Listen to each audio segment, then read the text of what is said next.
जय श्री राम दोस्तों। आप सबका उन्नति एस्ट्रो वाला के यूट्यूब चैनल पर हार्दिक स्वागत है।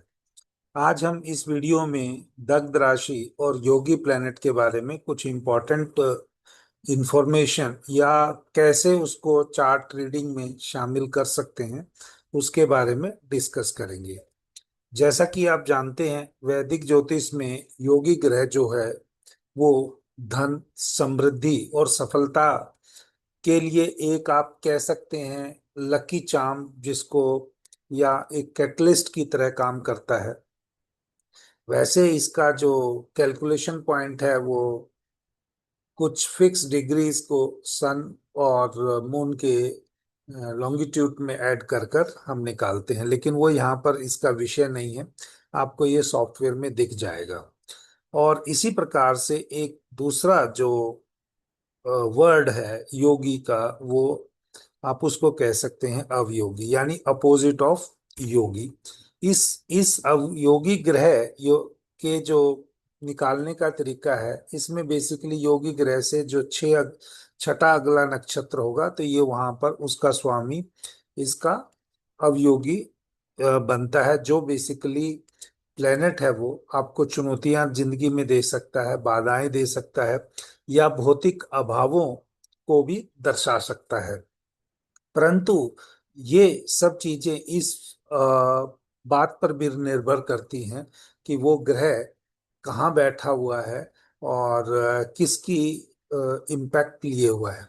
लेकिन एक जर्नल वे में देखा जाए तो योगी ग्रह जो है वो आपको सुख और समृद्धि का कारक बनने की पूरी कैपेबिलिटी रखता है, या एक एटलिस्ट की तरह आपका काम कर सकता है जिंदगी में, जो आपको चीजें देगा। और इसी प्रकार से अगर आप देखेंगे, जो अवयोगी है वो आपको डिफिकल्टी जिंदगी में दे सकता है। तो जैसे हम ये दो चार्ट में देख रहे हैं, पहले इससे ही इसको अलग अलग चार्ट में देख लेते हैं, क्योंकि यहाँ मैंने योगी और अवयोगी दोनों कुंडलियों का लिखा है। तो यहाँ पर अगर आप देखेंगे, जो योगी ग्रह है वो शनि है। यानी शनि ग्रह या शनि जिन भाव का स्वामी है वो वहां के रिजल्ट जातक या जातिका को अच्छे देगा।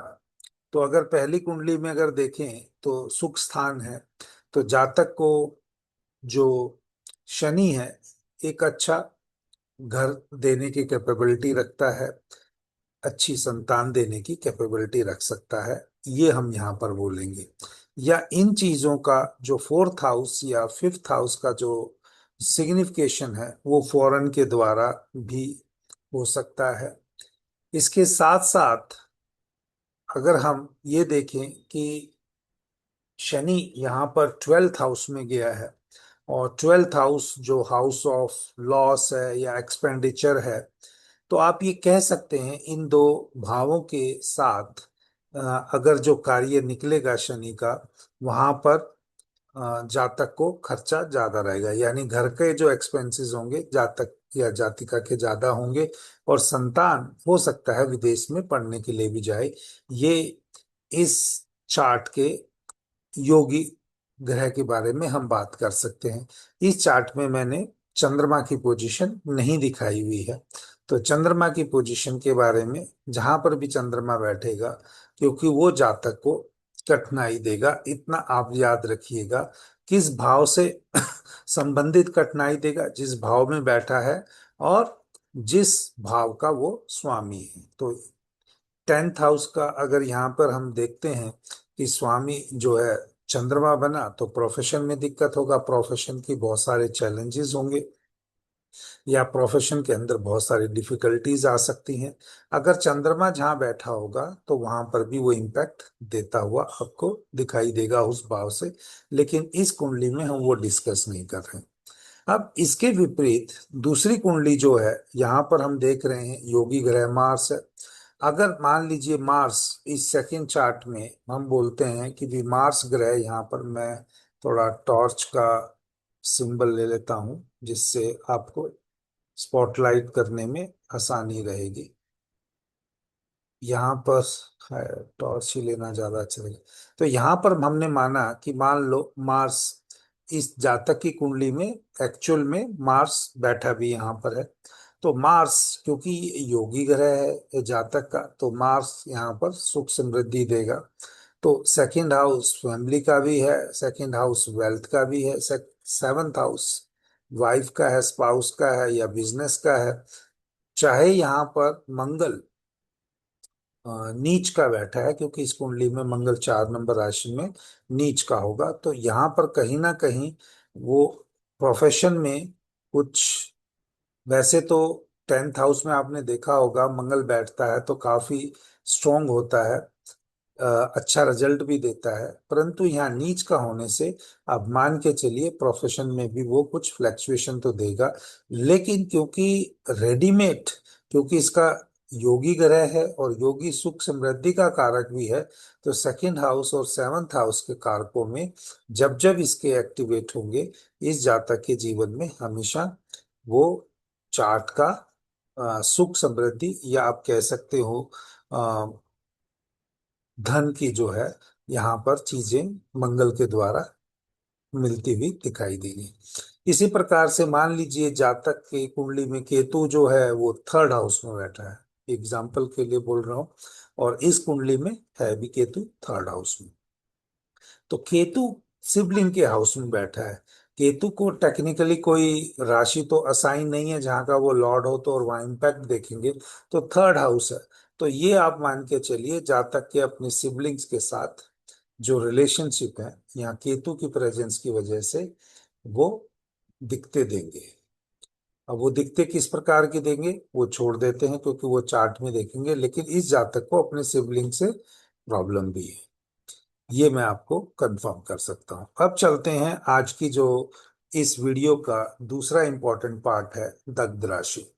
देखिए ये मैंने योगी और अवयोगी क्यों आपको इस तरीके से बताया, आप चार्ट में देखेंगे कि इन ग्रहों की या तो महादशा चलेगी, या जब भी किसी दूसरे बड़े ग्रह की दशा आ रही होगी तो इनका अंतर भी उसी हिसाब से उनको इम्पैक्ट देते हुए दिखाई देगा।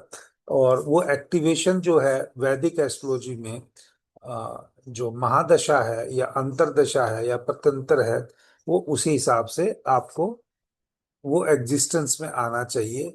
और ये सब चीजें हमें देख लेनी चाहिए कि महादशा के साथ साथ ट्रांजिट में वो ग्रह उनको एक्टिवेट कैसे करता है। तो वो आप बाद में किसी और चार्ट में हम जब एनालिसिस करेंगे वो डिस्कस कर लेंगे। लेकिन आज जो इस वीडियो को हम देख रहे हैं ताकि ज्यादा लंबा ना हो जाए, तो यहाँ पर हमें सिर्फ इतना देखना है, योगी और अवयोगी दोनों ही तब ज्यादा एक्टिवेट होते हुए दिखाई देंगे। आप महादशा अंतर महादशा जो है वो हमेशा आपको बाउंड्री बताएगी। जैसे प्लेग्राउंड है, प्लेग्राउंड में कोई भी प्लेग्राउंड हो सकता है, तो एक जर्नल प्लेग्राउंड अगर आपने सिलेक्ट करना है वो महादशा से पता चलेगा। और अंतर्दशा से आपने उस प्लेग्राउंड में कौन सी गेम खेलनी है, या वो ग्राउंड जो है वो कौन सी गेम खेलने के लिए उपयुक्त है, वो आपको अंतर्दशा बताएगी। और प्रत्यंतर जो दशा है वो आपको ये बताएगी कि क्वालिटी, यानी उस गेम में आप जीतोगे या हारोगे। तो इस तरीके से आप अपनी कुंडली में इसका एनालिसिस करके देख सकते हो। तो ये दोनों आप देखिएगा 7 नंबर की कुंडली है। तो 7 नंबर की कुंडली है, कहीं आपको एक कंफ्यूजन ना हो। दग्ध राशि जो है वो बेसिकली आपको तिथि के अनुसार मिलती है। जैसा आपको पता है प्रतिपदा से लेके पूर्णिमा तक का एक साइकिल है, फिर कृष्ण शुक्ल पक्ष की, इसी प्रकार से कृष्ण पक्ष की प्रतिपदा से अमावस्या का एक साइकिल है, वो 15 तिथि का जो आएगा, तो उसमें दग्ध राशि उसी हिसाब से मिलती है। और दूसरा ये है कि पूर्णिमा और अमावस्या वाले जातक का जिसमें जन्म होता है उसको कोई दग्ध राशि उसको नहीं असाइन होती है। तो ये याद रखिएगा कि प्रतिपदा से लेके चतुर्दशी के बीच में, और चतुर्दशी को दग्ध राशि मिलती है, या वहाँ 4 भाव में उसके काम होने में डिफिकल्टी उसको मिल सकती है, ये चीजें हैं। अनटिल अनलेस जो दग्ध राशि का स्वामी है वो जो 6 8 12 घर में ना बैठा हो, तो वो इसी चीज को हम यहाँ पे मतलब कंप्लीट करने के लिए, डिटेल में समझने के लिए इन चीजों को देखेंगे। जैसा आप ये पहली कुंडली देख रहे हैं, यहाँ पे ब्लू कलर से मैंने दग्ध राशि दिखाई है। 7 नंबर की कुंडली है, तुला लगन की ही कुंडली है, लेकिन इस जातक का जो जन्म है वो कृष्णा चतुर्थी को हुआ हुआ है। तो कृष्णा चतुर्थी का होने की वजह से जातक के जो दग्ध राशियां हैं वो जो यानी टॉरस बोल लीजिए आप, ऋषभ राशि बोल लीजिए, और कुंभ राशि या एक्वेरियस साइन, ये दो इस कुंडली में कृष्णा चतुर्थी को जो जन्म लेंगे उनका ये दग्ध राशि निकलेगी। तो इस केस में क्या है कि दग्ध राशि जो 5वें भाव की बनी वो शनि है, और शनि यहाँ 12th हाउस में भी गया है, तो ये लॉस को दिखाता है। लेकिन जब दग्ध राशि का स्वामी जब रेट्रोगेट हो जाता है तो वो अच्छा रिजल्ट देता है, और अगर वो 6, 8, 12 में जाके बैठ जाए तो और भी अच्छा रिजल्ट देता है। तो जैसा मैंने पहले बताया था कि भी योगी प्लेनेट भी सैटर्न है, ऊपर से वो रेट्रोगेट भी है, और वो 5th हाउस के कारक को वो अच्छा करेगा। उसकी लाइफ में 5th हाउस की जो एक्टिविटी है वो अच्छी हो जाएगी। तो इसी प्रकार से अगर हम देखें कि सेकंड जो दूसरी दग्ध राशि है वो 8th हाउस में पड़ती है। 8th हाउस का स्वामी शुक्र गया। 8th हाउस की जो एनर्जी है वो नेगेटिव है, यहाँ प्लेनेट कोई नहीं बैठा है, तो ये नेगेटिव इम्पैक्ट है जो वो 7th हाउस में आएगा। अगर ये लड़का है तो इसका आप कह सकते हैं अपनी वाइफ से मतलब रिलेशनशिप को कॉर्डिलिटी को बनाने के लिए, या आप कह सकते हैं अपने स्पाउस से चैलेंजिंग जो सिचुएशंस हैं वो बहुत सारी फेस करनी पड़ेंगी, और जो सडन इवेंट्स मैरिड लाइफ में बहुत ज्यादा होती हुई आपको दिखाई देंगी। क्योंकि अगर आप देखें कि 5वां जो है घर है, जो अगर वो शिक्षा हम उससे देख सकते हैं, रोमांस उससे देख सकते हैं, बच्चों और शेयर बाजार का जो इंटरेस्ट है वो भी 5वें घर से देख सकते हैं। तो इन भाव से संबंधित जब इनका स्वामी गया 8th में, तो अचानक इनसे इस जातक को फायदा होगा, नुकसान नहीं होगा। अगर ये शनि कहीं और बैठा होता 6, 8, 12 में, तो इनको ये जरूर प्रॉब्लम दे सकता था। जबकि 8वें घर से अगर हम देखें तो अचानक अपेक्षित लाभ जो है वो मिल सकता है। और आपको ये भी मालूम है कि जो इनहेरिटेंस है, जिसको हम हिंदी में विरासत भी बोलते हैं, तो 8th हाउस जो उसका भी इंडिकेटर है। तो एक और इसमें हम कह सकते हैं जो सडन चेंज की बात है उसको भी इंडिकेट 8th हाउस कहता है। तो किस चीज में होंगे ये सब सारे, वो स्पाउस की वजह से होंगे, क्योंकि अगर ये लड़के कुंडली है तो उसकी पत्नी की वजह से उसको इनहेरिटेंस मिल सकती है, या इनहेरिटेंस मिलने में दिक्कत हो सकती है। और अगर ये लड़की कुंडली है तो इसको इनहेरिटेंस अपने स्पाउस पति से मिल जाएगी, लेकिन उस प्रॉपर्टी के मिलने के बाद कुछ ना कुछ लाइफ में नेगेटिव मैरिड लाइफ में चेंजेस आएंगे, क्योंकि ये दग्ध राशि यहाँ पर तब एक्टिवेट हो जाएगी। इसी प्रकार से अगर हम ये दूसरे वाले चार्ट में चलते हैं दोस्तों, इस कुंडली में इस परंतु यहाँ पर कोई विशेष कोई हम और ग्रहों की पोजीशन नहीं कर रहे हैं। अगर और ग्रह की पोजीशन इन जैसे शुक्र और शनि के साथ बैठे होंगे तो वो इम्पैक्ट, अगर शुभ ग्रह बैठे होंगे या मेलेफिक बैठे होंगे, 6, 8, 12 में मेलेफिक प्लेनेट खासकर शनि और मंगल अच्छा रिजल्ट देते हैं, और केंद्र के हाउसेज में बेनिफिक प्लेनेट अच्छा रिजल्ट देते हैं। तो एक सेकंड एग्जांपल है जो उसको कंसिडर कर लेते हैं कि दोनों का स्वामी, जो ये भी 7 नंबर की कुंडली है, शुक्ल अष्टमी का इनका जन्म है, तो इसलिए 3 और 6 नंबर की जो राशियां हैं वो ही दग्ध राशि बनेंगी। लेकिन जो दग्ध राशि है एक 12th हाउस में है और एक 9th हाउस में। तो 12th हाउस का होने की वजह से वहां मरकरी एग्जॉल्टेड भी है, लेकिन मरकरी एक बेनिफिक प्लेनेट है और वहीं बैठा है। तो मरकरी के कारक तत्व में जातक को कोई ना कोई प्रॉब्लम आएगी जो कि वहां बैठा है, चाहे इसको आप विपरीत राजयोग भी बोल दीजिए।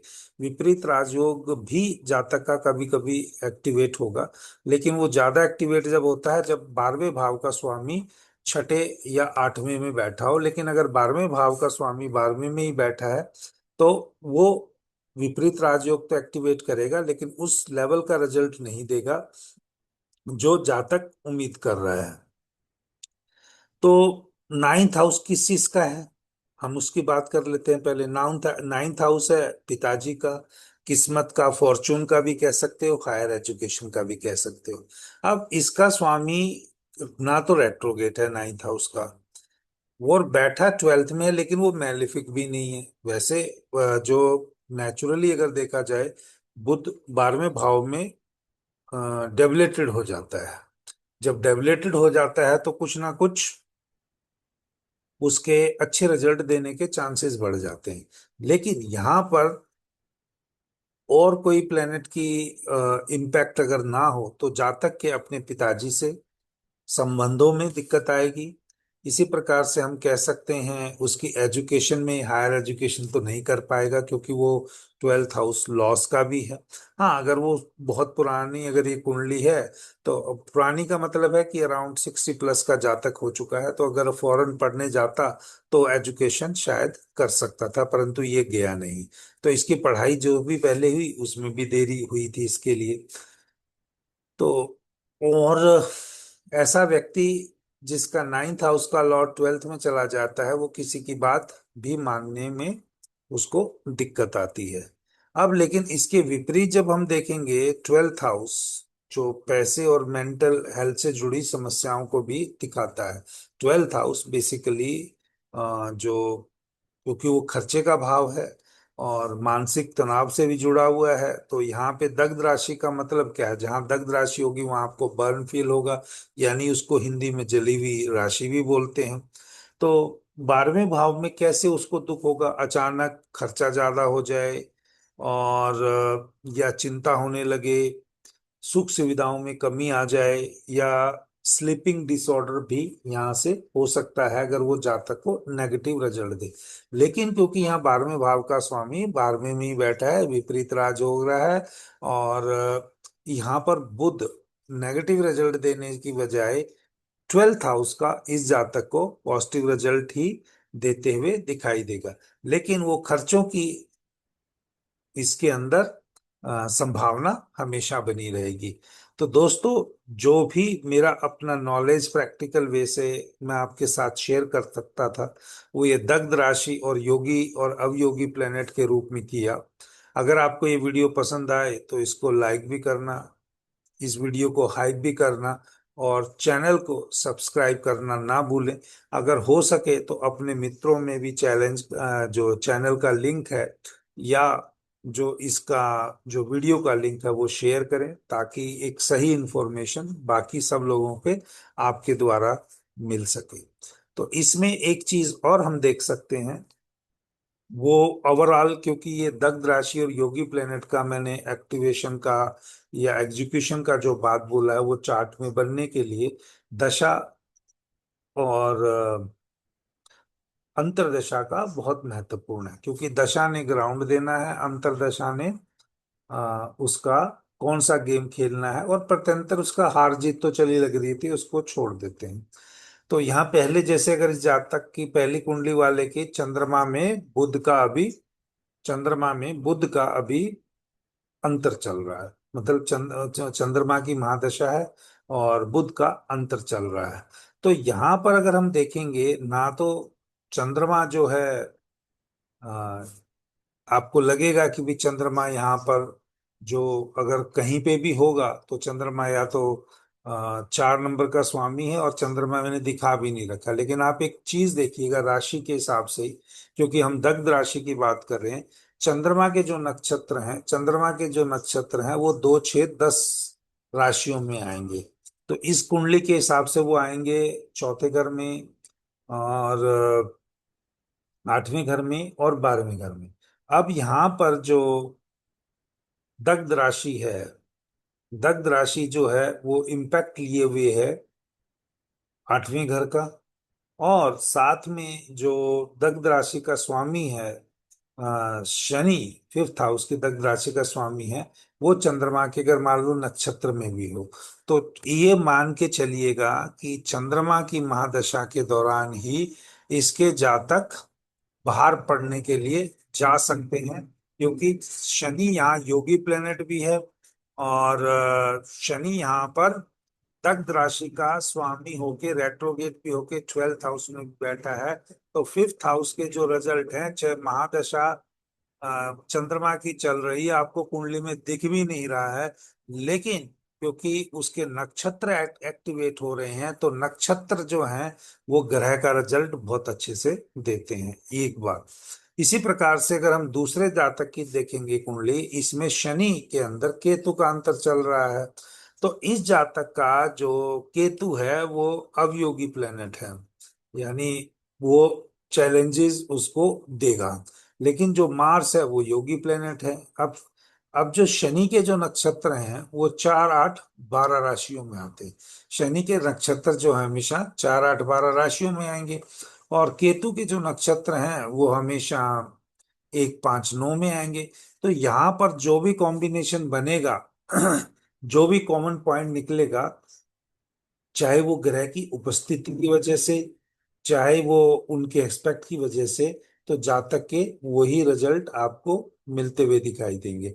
तो अगर मैं मान लीजिए इसमें महादशा के हिसाब से देखूं, शनि के नक्षत्र आएंगे 4, 8, 12 में, लेकिन इसकी कुंडली में जो दग्ध राशि है वो 6 है। तो शनि की महादशा के अंदर 12th हाउस के रिजल्ट्स जातक को नहीं मिलेंगे।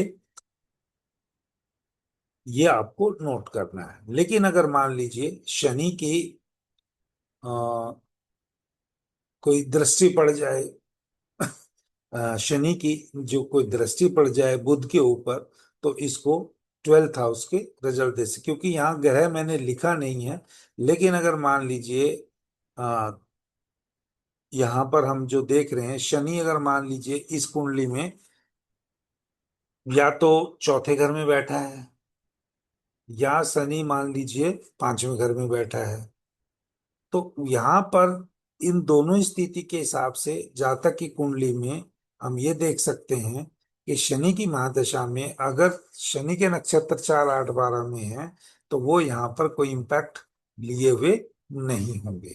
लेकिन अगर मान लो केतु का जब अंतर चलेगा, तो केतु के अंतर में हो सकता है कि वो 1, 5, 9 एक्टिवेट कर रहे हैं, और वहां पर अगर कोई संबंध बनता हो तो उसको वो गलत रिजल्ट दे सकता है।